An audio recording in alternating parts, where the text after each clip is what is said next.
The jagged lines drawn across medieval Europe were not mere cartographic accidents. They were choke points, economic levers, and the terrifying genesis of an empire built entirely on contradiction. Imagine the early 14th century. England did not possess a unified kingdom.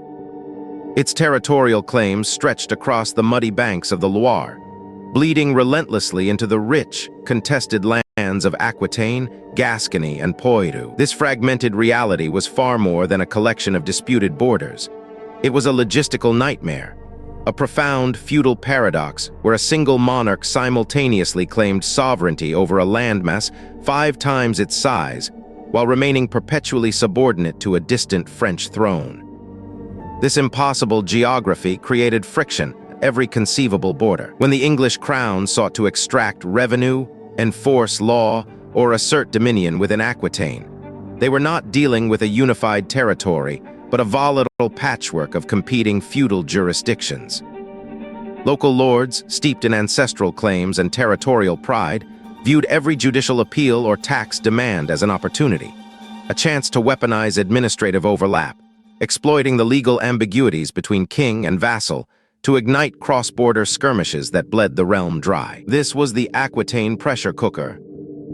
The true value of these fragmented lands lay not in the thickness of their stone fortifications, but in the flow of commerce. Gascony and Aquitaine were the indispensable conduits for wine, wool, and vast trade routes stretching to the Mediterranean. For the Plantagenets, controlling the vital coastal holdings, ports like Bordeaux and La Rochelle, alongside critical river access points, was essential. Yet the French crown, under the rising ambition of the Capetian dynasty, viewed these lucrative coastal assets not as English property, but as domains ripe for absorption into the burgeoning French state.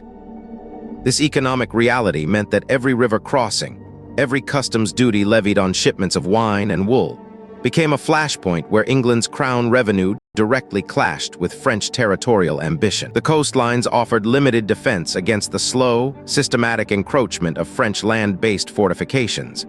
The English were pinned down between vast, open lands and encroaching domains, their coastal vulnerabilities exposed by the very structure of their fragmented rule. When legal appeals moved from Aquitaine courts to Paris, they ceased being mere administrative disputes.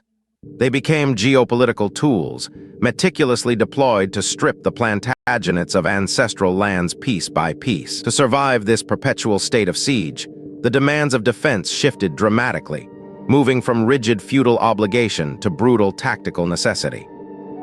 The logistical reality of defending such a distant, fragmented continental empire proved untenable for traditional heavy cavalry forces. Moving large contingents across hostile or contested borders was agonizingly slow, ruinously expensive, and offered little immediate strategic gain against entrenched local opposition. This necessity forged an evolution in warfare across Western Europe. The solution lay not in mass shock cavalry, but in mobile, sustained, and devastating ranged force, the longbow. It emerged as the perfect instrument for harassing supply lines, seizing vulnerable bridges, and executing swift, deep incursions across the dense forests and broken terrain of western France. The brutal campaigns of Crécy and Poitiers were direct consequences of this tactical shift. They were not simply territorial grabs. They were a brutal response to a need for rapid, destructive Chevauchée raids. The French sought precisely to exploit the logistical weaknesses created by England's dispersed holdings, using mobile forces to destabilize the English economy and force concessions through shock and terror.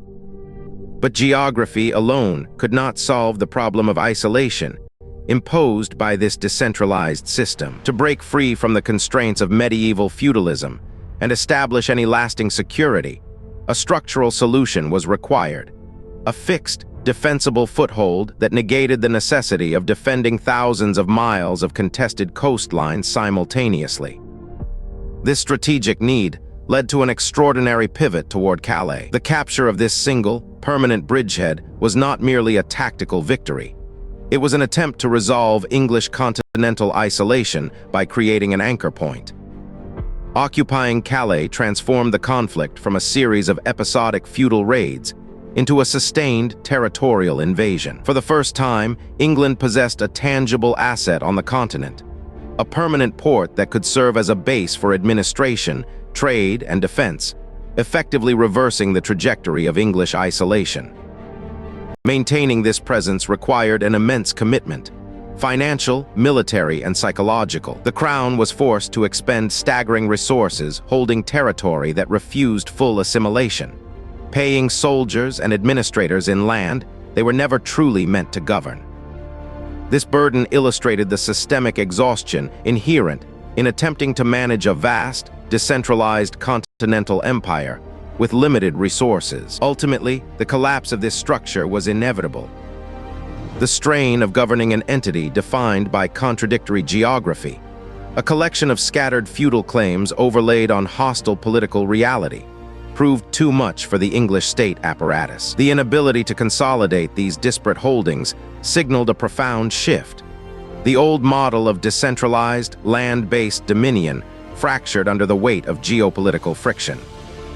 The eventual loss of key assets like Bordeaux and Calais was not just a military defeat. It marked the final systemic failure of feudal geography in Western Europe. It signaled the slow birth of modern national identities, where abstract concepts of state sovereignty began to supersede the nebulous claims of ancestral land grants. This geographical failure forced England to abandon its unsustainable continental ambitions, redirecting focus from the muddy borders of Aquitaine toward the vast, open power of the Atlantic and the sea. The map did not just show borders, it dictated destiny. This failure was not an isolated event confined to the shifting sands of French and English borders. It resonated across the continent, exposing the fragile nature of inherited authority. As continental structures began to dissolve under internal strain, a new calculus entered the equation, one based not on ancient lineage or local feudal ties, but on mobility, access to resources, and the capacity for organized global projection. The maritime powers, those who understood that true power resided in controlling the flow of goods across vast, open waters, began to assert themselves as the architects of the new order. The age of static, land-bound dominion gave way to the dynamic reality of oceanic empire. From this geographic fragmentation emerged a radical new ambition: the quest for direct, unmediated routes to those distant sources of wealth and power, an ambition that would ultimately redefine the shape of the world. This transition was not accidental. It was an inevitable consequence of economic reality. The limitations imposed by medieval geography, the cumbersome feudal system, and the reliance on overland routes controlled by intermediaries created an immense inefficiency that the rising merchant class was determined to bypass. They sought a new geography, one defined not by inherited fiefdoms but by navigable waters, open horizons, and the potential for wealth found beyond the known European limits. This desire redefined the political calculus. Nations were no longer measured by the acreage they controlled on parchment, but by the distance they could conquer at sea, the breadth of their trade networks, and the skill of their navigators. The focus shifted from defending static borders to mastering dynamic movement. Suddenly, the vastness of the ocean was not an insurmountable barrier. It became a canvas upon which ambition could be painted. Explorers, financiers, and monarchs began to view the globe as an interconnected system waiting to be mapped, colonized, and exploited. The quest for a direct route to Asia, to bypass the established monopolies of the Mediterranean and the overland trade routes, became the defining drive of the ensuing centuries. It was a revolution that leveraged geography itself, transforming the world from a collection of fragmented kingdoms into a single, contested sphere defined by the reach of the ship.